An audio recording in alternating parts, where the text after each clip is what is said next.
जय हिंद सभी को। स्वागत है आप सबका एक बार फिर से एक नए वीडियो में। आज हम इस वीडियो में पिछले वाले वीडियो से आगे का पढ़ने वाले हैं। यानी पिछले वीडियो में हमने पढ़ा था प्रकाश का परावर्तन तथा अपवर्तन, जो कि कक्षा 10 की एनसीईआरटी की किताब का एक पार्ट है। और एनसीईआरटी की किताब जो कि सीबीएसई बोर्ड तथा यूपी बोर्ड तथा उत्तराखंड बोर्ड एवं अन्य अनेक भारतवर्ष के बोर्डों पर चलती है। तो देखते हैं इस पुस्तक का एक चैप्टर है जिसका नाम है प्रकाश विज्ञान की किताब है जिसका एक चैप्टर है। एनसीईआरटी की विज्ञान है जिसका एक चैप्टर है प्रकाश का परावर्तन एवं अपवर्तन। पहला चैप्टर है भौतिक विज्ञान का यह। और इसमें हमने पिछले वीडियो में देखा था कि प्रकाश क्या है, प्रकाश किन किन माध्यमों में गति करता है, ठीक है, और प्रकाश का परावर्तन क्या होता है, परावर्तन कैसे होता है, परावर्तन के नियम क्या हैं। हमने प्रकाश का परावर्तन सबसे बढ़िया दर्पणों में होता है, दर्पणों के द्वारा होता है। तो दर्पण हमने देखे कितने प्रकार के होते हैं। हम अपने इस टॉपिक में, इस पुस्तक में जो आपका दर्पण है वो है गोली दर्पण।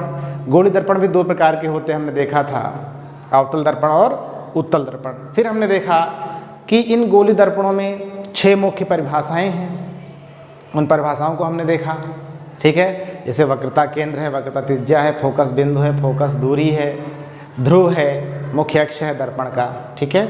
ये सारी चीज़ें हमने देखी थी।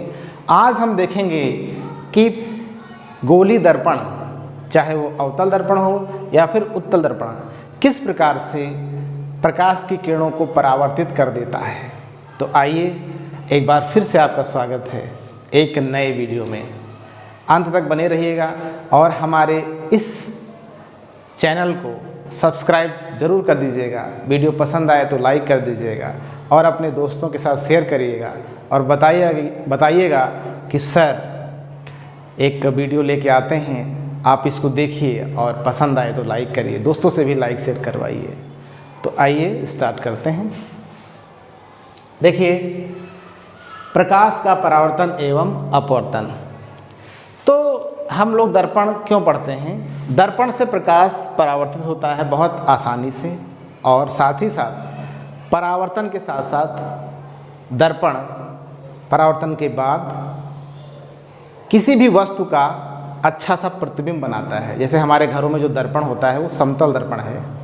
मोटरसाइकिल के दाहिनी तरफ जो दर्पण लगा होता है या बस के दाहिनी तरफ जो ड्राइवर देखता है पीछे की सवारियों को, वो उत्तल दर्पण होता है, ठीक है। तो सारे के सारे दर्पण क्या करते हैं? प्रतिबिंब बनाते हैं, यानी वस्तुओं का प्रतिबिंब बनाते हैं। यानी उन दर्पणों में हम वस्तुओं को अच्छे प्रकार से देख सकते हैं। यानी दर्पणों के द्वारा वस्तुओं का प्रतिबिंब बनाया जाता है, ठीक है। तो आइए देखते हैं कि किस प्रकार से प्रतिबिंब बनता है और प्रतिबिंब कितने प्रकार के होते हैं, ठीक है। प्रतिबिंब के प्रकार, प्रतिबिंब वास्तव में 2 प्रकार के होते हैं। पहले को बोलते हैं वास्तविक प्रतिबिंब और दूसरे को आभासी। परावर्तन के बाद जब प्रकाश की किरणें वास्तव में कहीं पर मिलेंगी तो वहाँ पे बनेगा वास्तविक प्रतिबिंब, और प्रकाश की किरणें परावर्तन के बाद मिलती हुई नज़र आएंगी या मिलने का आभास होगा तो वहाँ पर बनेगा आभासी प्रतिबिंब। तो सबसे पहले इसको हम आगे डिस्कस करेंगे, इन दोनों को। सबसे पहले हम देख लेते हैं कि प्रकाश की किरणों का गोली दर्पणों के द्वारा किस प्रकार से परावर्तन किया जाता है। तो मुख्यतः 3 प्रकार हैं। प्रकाश की किरणें गोली दर्पणों के द्वारा 3 प्रकार से परावर्तित यानी रिफ्लेक्ट होती हैं। पहला प्रकार है, देखिए पहले बेसिक चीज़ समझ लीजिए, ये हमारा अवतल दर्पण है और ये है उत्तल दर्पण।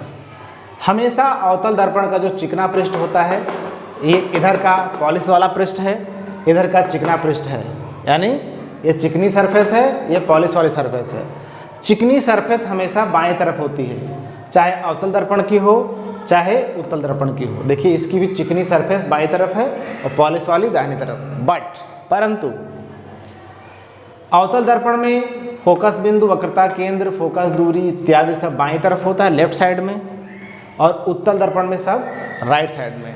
और दर्पण हमेशा इसी प्रकार से रखे जाते हैं, ठीक है, यानी चिकना तल बाएं तरफ होना चाहिए। अब पहला नियम है, पहला नियम यानी किस प्रकार से परावर्तन होता है। तो पहला वह ये हमारा मुख्य अक्ष है, मुख्य अक्ष के समांतर कोई प्रकाश की किरण ये वाली आती है जो कि मुख्य अक्ष से समांतर होगी, तो दर्पण से टकराती है और टकराने के बाद दर्पण के द्वारा परावर्तित की जाती है, यानी रिफ्लेक्ट कर दी जाती है, और परावर्तन के बाद वह हमेशा फोकस बिंदु से होके गुजरेगी। ये पहला नियम है। यानी अगर कोई प्रकाश की किरण मुख्य अक्ष से समांतर आती है और दर्पण से टकराती है तो परावर्तन के बाद वह फोकस बिंदु से होके गुजरेगी, ठीक है। यहाँ क्या होगा उत्तल दर्पण में, यहाँ भी ऐसे ही होगा। ये है इसका मुख्य अक्ष, क्या है, मुख्य अक्ष, मुख्य अक्ष। पिछले वीडियो में हमने सारा कुछ बता रखा है। तो कोई प्रकाश की किरण इस प्रकार से आई और दर्पण से टकराई जो कि मुख्य अक्ष से समांतर आई, तो यह टकराने के बाद परावर्तित होके यूं वापस चली जाएगी और यहाँ से देखने पे लगेगा, यहाँ से देखने पे लगेगा कि ये कहाँ से आ रही है, ये फोकस बिंदु से आ रही है। तो उत्तल दर्पण में फोकस बिंदु से आने का आभास होगा और अवतल दर्पण में फोकस बिंदु से गुजरेगी। सेकंड, दूसरा नियम क्या है, अगर कोई प्रकाश की किरण ऐसे आ रही है और फोकस बिंदु से होके जा रही है और दर्पण से टकरा रही है, तो टकराने के बाद ये परावर्तित हो जाएगी और मुख्य अक्ष के समांतर चली जाएगी। ये देखिए मुख्य अक्ष है, इसके समांतर ये चली जाएगी। यहाँ क्या होगा, उत्तल दर्पण में कोई प्रकाश किरण ऐसे आ रही है, यहाँ से देखने पे लगेगा ये फोकस बिंदु को आ रही है, परंतु यहाँ से आगे पॉलिश है तो यहीं से वापस चली जाएगी और परावर्तित होने के बाद यह मुख्य अक्ष से समांतर हो जाएगी, ठीक है। अगला देखिए नंबर 3, तीसरा नियम क्या है, अगर कोई प्रकाश की किरण इस प्रकार से आती है जो कि वक्रता केंद्र से होके जाती है, तो हमेशा वो 90 डिग्री पे दर्पण से टकराएगी और 90 डिग्री पे जो किरणें टकराएंगी वो हमेशा उसी मार्ग में लौट जाएंगी जिस मार्ग से वो आई हैं, ठीक है। तो यानी सी से जो भी किरणें आएंगी वो हमेशा 90 डिग्री पर टकराएंगी और पुनः अपने मार्ग में लौट जाएंगी। यहाँ क्या होगा, उत्तल दर्पण में क्या होगा, ऐसी कोई किरण जो लग रहा है कि सी को जा रही है, परंतु यहीं से आगे पॉलिश है, जाएगी नहीं, यहीं से टकरा के परावर्तित होकर वापस उसी मार्ग में लौट जाएगी। तो ये हमने देखे कि 3 प्रकार से गोली दर्पणों के द्वारा प्रकाश का परावर्तन होता है। अब हम देखेंगे आगे कि गोली दर्पण के द्वारा प्रतिबिंब कैसे बनाए जाते हैं, कैसे बनते हैं, किस प्रकार से बनते हैं, और वास्तविक और आभासी प्रतिबिंब कैसे बनते हैं। देखिए आपके सामने ये अवतल दर्पण है, अवतल दर्पण के सामने कोई वस्तु ए बी रखी हुई है, वस्तु को बिंब भी कहते हैं, ठीक है। तो सिर्फ 2 प्रकाश की किरणों के द्वारा हम यहाँ पे समझाने का प्रयास करेंगे। इसको कहते हैं किरण आरेख, जो चित्र बना है इसको कहते हैं किरण आरेख। अब देखिए एक इसके हेड से प्रकाश की किरण मुख्य अक्ष से समांतर गई, वह परावर्तन के पश्चात फोकस बिंदु से होके इस प्रकार से गुजर जाएगी। दूसरी किरण हेड से ही चली, फोकस बिंदु से गई और टकराने के बाद समांतर हो जाएगी। अभी पहले जो हमने नियम पढ़े हैं, 3 नियम का फॉलो करेंगे यहाँ पे, जो 3 नियम अभी पढ़े हैं हमने। अब देखिए ये वाली किरण जो परावर्तित हुई और ये वाली किरण जो परावर्तित हुई, ये दोनों जाकर के यहाँ पे टकराई हैं। कहाँ पर, इस जगह पे। तो यहीं पर इस वस्तु का ये प्रतिबिंब बन जाएगा A डैश B डैश। और प्रतिबिंब देखिए वास्तव में एक दूसरे से टकरा रही हैं, एक किरणें आपस में एक दूसरे से टकरा रही हैं, मिल रही हैं, तो यहाँ पे बनेगा वास्तविक प्रतिबिंब। तो प्रतिबिंब जो है प्रकृति 3 तरह की होती है, एक तो वास्तविक होगा या आभासी होगा, दूसरा या तो छोटा होगा वस्तु से या बड़ा होगा या बराबर होगा। तीसरा, या तो सीधा होगा या उल्टा होगा वस्तु की अपेक्षा। तो यहाँ पर क्या है, वास्तविक है और वस्तु से छोटा है और उल्टा है। ठीक है, तो कैसा बना, वास्तविक कॉमा छोटा और उल्टा। तो देखिए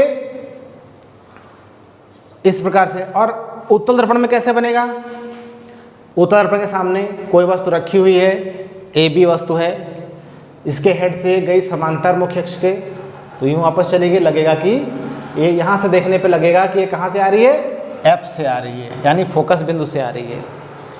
और एक किरण यहाँ से कुछ इस प्रकार से गई जो कि लग रहा है कि ये कहाँ से कहाँ को जाएगी, सी को जाएगी, यानी वक्रता केंद्र को जाएगी।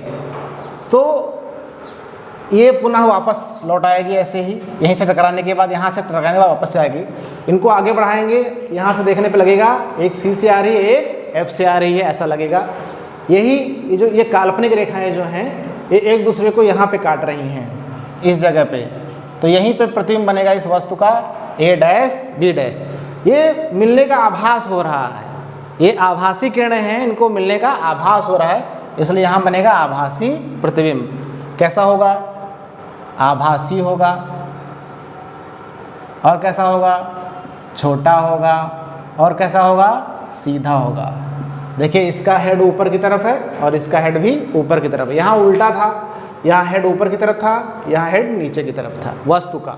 वस्तु को बिंब भी कहते हैं, यानी ऑब्जेक्ट यानी वस्तु, इमेज यानी प्रतिबिंब। ठीक है, तो इस तरह से। अब देखिए अवतल दर्पण द्वारा प्रतिबिंब बनने के 6 स्थितियां हैं, वो हमने पहले ही इस वीडियो अगले एक वीडियो डाल रखा है इस चैनल पर। तो उसमें 6 तरीके बता रखे हैं कि किस प्रकार से अवतल दर्पण द्वारा 6 स्थितियों में प्रतिबिंब बनता है। उत्तल दर्पण द्वारा प्रतिबिंब बनने की 2 स्थितियां हैं। ठीक है, तो दोनों स्थितियां हम जान लेते हैं। पहली स्थिति आपने देख ली, पहली स्थिति आपने देखी, आपके सामने है। यानी पहली स्थिति में क्या होगा, वस्तु जो है, वस्तु कहाँ रखी है, दर्पण से कुछ दूरी पे रखी है। यानी वस्तु कहाँ पर है, दर्पण से कुछ दूरी पर है, दर्पण से कुछ दूरी पर रखी हुई है। तो क्या होगा, तो प्रतिबिंब कैसा होगा, प्रतिबिंब कहाँ बनेगा, फोकस बिंदु और दर्पण के बीच में, यहाँ पर कहाँ बनेगा, फोकस बिंदु व दर्पण के बीच में बनेगा, है ना, बीच में बनेगा। और कैसा होगा, आभासी होगा और छोटा होगा और कैसा होगा, सीधा होगा। ये 3 हो गई इसकी प्रकृति, यानी प्रतिबिंब की प्रकृति है।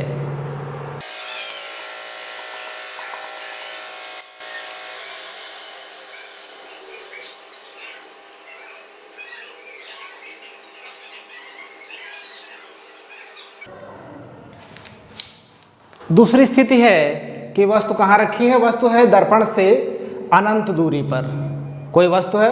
तो यहाँ से किरणें हमेशा समांतर आएंगी, मुख्य अक्ष से समांतर आएंगी इस प्रकार से। और समांतर जो आती हैं तो टकराने के बाद ऐसे वापस जाती हैं। यहाँ से देखने के बाद लगेगा कि ये फोकस बिंदु से आ रही है, यहाँ से लगेगा कि ये फोकस बिंदु से आ रही है। यानी ये आभासी किरणें जो हैं ये कहाँ पे मिलेंगी, एक दूसरे से फोकस बिंदु पे मिलेंगी। तो दर्पण कैसा, तो प्रतिबिंब कैसा होगा, तो प्रतिबिंब आभासी होगा, छोटा होगा, छोटा यानी बिंदु के आकार का, छोटा यानी बहुत छोटा होगा, बिंदु के आकार का होगा और सीधा होगा। कैसा होगा, सीधा होगा। तो उत्तल दर्पण के द्वारा प्रतिबिंब बनने की 2 स्थितियां हैं। ठीक है, ये इंपॉर्टेंट होता है। कभी कभी परीक्षा में पूछता है कि किरण आरेख दीजिए, क्या, जब उत्तल दर्पण के सामने कोई वस्तु अनंत पे रखी है तो उसका किरण आरेख दीजिए कि प्रतिबिंब कहाँ बनेगा, कैसा बनेगा। कभी कभी पूछता है 1 नंबर में कि यदि कोई वस्तु उत्तल दर्पण के सामने अनंत दूरी पर रखी हो तो उसके प्रतिबिंब की प्रकृति कैसी होगी, यानी प्रतिबिंब कैसा बनेगा।